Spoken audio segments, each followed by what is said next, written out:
உங்களுக்கு இந்த மாதிரி சிவன் ஸ்டோரிஸ் பிடிக்கும்னா நம்ம சேன் கிரியேஷன் சேனலை சப்ஸ்கிரைப் பண்ணிவிட்டு உங்களுக்கு பிடிச்சவங்களுக்கு ஷேர் பண்ணிக்கோங்க. மறந்துடாமல் ஓம் நமச்சிவாயன்னு கமெண்ட் பண்ணிக்கோங்க. காமதேவனின் மலர்கணையால் கலங்கப்பட்ட தேவி சந்தியா சாகரத்துக்காக போக இந்த பக்கம் பிரம்மர் மகரிஷி வசிஷ்டரோட உதவியை கேட்குறாரு சந்தியாவை காப்பாற்ற. அதுக்கு வசிஷ்டரும் ஒத்துக்கிட்டு சந்தியாவை பார்க்க போறாரு. அங்க சந்தியா தனியா உட்காந்து அழுதுகிட்டு இருக்காங்க. வசிஷ்டர் போய் சந்தியாட்ட பேசுறாரு. சந்தியாவும் வசிஷ்டர்ட்ட நான் என்ன செய்யறதுன்னு தெரியல, என்னோட இஷ்ட தெய்வமான சிவனே என் மேல கோவப்பட்டதை நினைக்கும் போது நான் இனிமே உயிரோட இருக்கவே கூடாதுன்னு சொல்றாங்க. சொல்லி அழுகுறாங்க. வசிஷ்டரும் தேவி சந்தியா உன் இஷ்ட தெய்வமான அந்த சிவன் உன்னை மன்னிக்கணும்னா நீ அவரை நோக்கி கடுந்தவம் புரிய வேண்டும்னு சொல்ல அதுக்கு சந்தியாவும் நான் உடனே செய்யறேன்னு சொல்லி உடனே தவம் புரியுறாங்க. சிவன்கிட்ட செய்த தவறுக்கு மன்னிப்பு கேட்க சந்தியாவோட தவத்துல மகிழ்ந்த சிவன் சந்தியாவுக்கு காட்சி கொடுக்கிறாரு. சந்தியா உன்னோட தவத்துல நான் மகிழ்ச்சி அடைஞ்சிட்டேன், உனக்கு என்ன வரம் வேண்டும்னு கேளுன்னு சொல்ல அதுக்கு சந்தியாவும் இதுதான் சான்ஸ்னு 2 வரமா கேக்குறாங்க.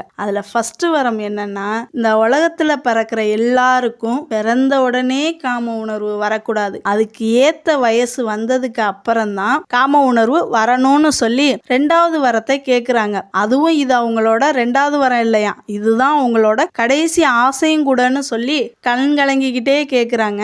நான் கலங்கப்பட்டுட்டேன், இந்த கலங்கப்பட்ட உடல்ல இருந்து என்ன விடுவிச்சிருங்க, எனக்கு புதுசா வடிவம் கொடுங்க, அப்படி புதுசா பிறந்த நான் ஒரு மாமனிதரை திருமணம் செஞ்சுக்கணும், அவரை திருமணம் செஞ்சுக்கிறதுனால நானும் பிரபலம் அடையணும் பிரபுவேன்னு சொல்ல அதற்கு சிவனும் அவ்வாறே நடக்கும்னு சொல்றாரு. இப்ப நான் என்ன செய்யணும் பிரபுவேன்னு சந்தியா கேட்க அதுக்கு சிவனும் நீ இந்த மலை அடிவாரத்துல இருக்க ஆசிரமத்துக்கு போ, அங்க மேகாரிசி 12 வருஷம் நடக்கும் பெரிய வேள்வி ஒன்ன நடத்த போறாரு, நீ அங்க போய் அதுல கலந்துக்கோ, நீ யாரு கண்ணுக்கும் தெரிய மாட்ட, பயப்படாம போன்னு சிவன் சொல்ல சந்தியாவும் அதை பொறுமையா கேட்டுக்கிட்டு இருக்காங்க. உனக்கு யாரை பிடிக்குமோ அவங்கள மனசுல நினைச்சுக்கிட்டு நீ அந்த வேள்வியில இறங்கிரு, அந்த நெருப்பு தான் உன்னோட மறுபிறப்புக்கு காரணமா இருக்க போகுதுன்னு சொல்லிடுறாரு. சந்தியாவும் உடனே வேள்வி நடக்கிற இடத்துக்கு போறாங்க. சந்தியா இருக்கிறது அங்க யாருக்குமே தெரியல. சந்தியாவும் அந்த வேள்வியில இறங்கி தன்னைய அர்ப்பணிச்சுக்கிறாங்க. அப்புறம் அந்த வேள்வியிலிருந்து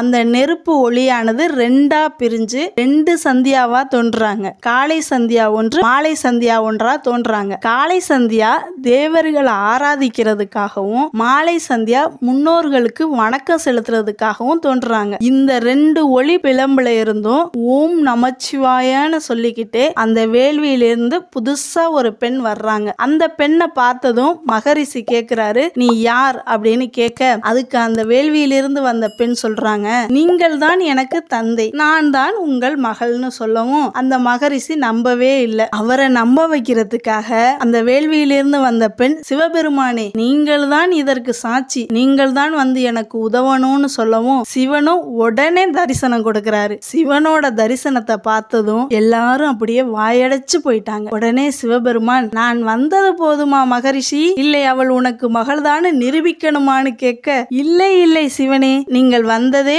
போதும்னு சொல்லவும் அங்க இருந்த எல்லாரும் ஒரே சந்தோஷம் அடைஞ்சிட்டாங்க. உடனே சிவன் சொல்றாரு உங்கள் மகளுக்கு நீங்களே பெயர் வையுங்கள் மகரிஷின்னு சொல்லவும் அதுக்கு நம்ம மகரிஷி நீ இந்த நெருப்பிலிருந்து தோன்றியதால் இன்றிலிருந்து நீ அருந்ததின்னு அழைக்கப்படுவாய்னு சொல்றாங்க. அதற்கு சிவன் சொல்றாரு உன்னோட முதல் கண்டிஷன் நிறைவேறிடுச்சு, நீ 2வதா நீ யாரை திருமணம் செஞ்சுக்கணும்னு ஆசைப்படுறேன்னு சிவன் கேட்க அருந்ததி சொல்றாங்க வசிஷ்டரை தான் திருமணம் செஞ்சுக்க ஆசைப்படுறேன்னு சொல்லவும் சிவனே மகரிஷி கிட்ட சொல்றாரு. மகரிஷி கிட்ட சொல்லி மகளோட திருமணத்தை நல்லபடியா நடத்துறது உங்களோட பொறுப்பு அப்படின்னு சொல்லி அருந்ததியோட திருமண பொறுப்பை மகரிஷி கிட்ட ஒப்படைக்கிறாரு சிவபெருமான். இந்த பக்கம் திருமண வேலைகள்லாம் சிறப்பா நடந்துகிட்டு இருக்கு. அப்படி திருமண வேலைகள் நடந்துகிட்டு இருக்கும் போது அந்த இடத்துக்கு நம்ம மும்மூர்த்திகளான சிவன் பிரம்மா விஷ்ணு 3 பேரும் ஒன்னா வர்றாங்க. இவங்க 3 பேர் சாட்சியா அருந்ததிக்கும் வசிஷ்டருக்கும் திருமணம் மிக சிறப்பா நடத்தி முடிச்சுட்டாங்க. கல்யாணம் முடிஞ்ச கையோட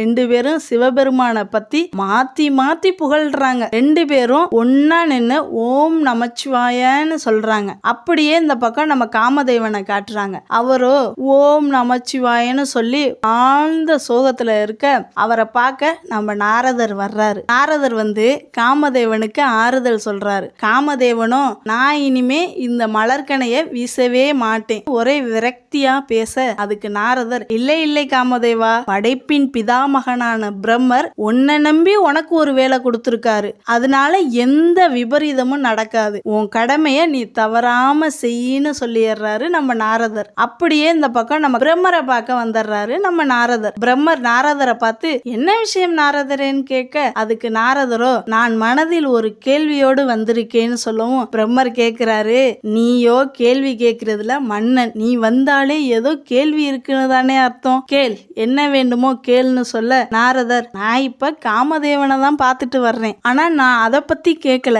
எனது கேள்வியோ சதியை பற்றி தான். சதியின் சிவ ஆராதனை நிறைவேறுமா? சதிக்கும் நம் சிவபெருமானுக்கும் திருமணம் நடக்குமா? என்ன நடக்கும்னு உங்கள்கிட்ட கேட்கலான்னு வந்திருக்கேன்னு சொல்ல அதுக்கு பிரம்மர் என்ன சொல்றாருங்கிறத அடுத்த வீடியோவில் பார்க்கலாம். உங்களுக்கு இந்த மாதிரி சிவன் ஸ்டோரிஸ் பிடிக்கும்னா நம்ம சேயன் கிரியேஷன் சேனலை சப்ஸ்கிரைப் பண்ணிட்டு உங்களுக்கு பிடிச்சவங்களுக்கு ஷேர் பண்ணிக்கோங்க. மறந்துடாம ஓம் நமச்சிவாயன்னு கமெண்ட் பண்ணிருங்க.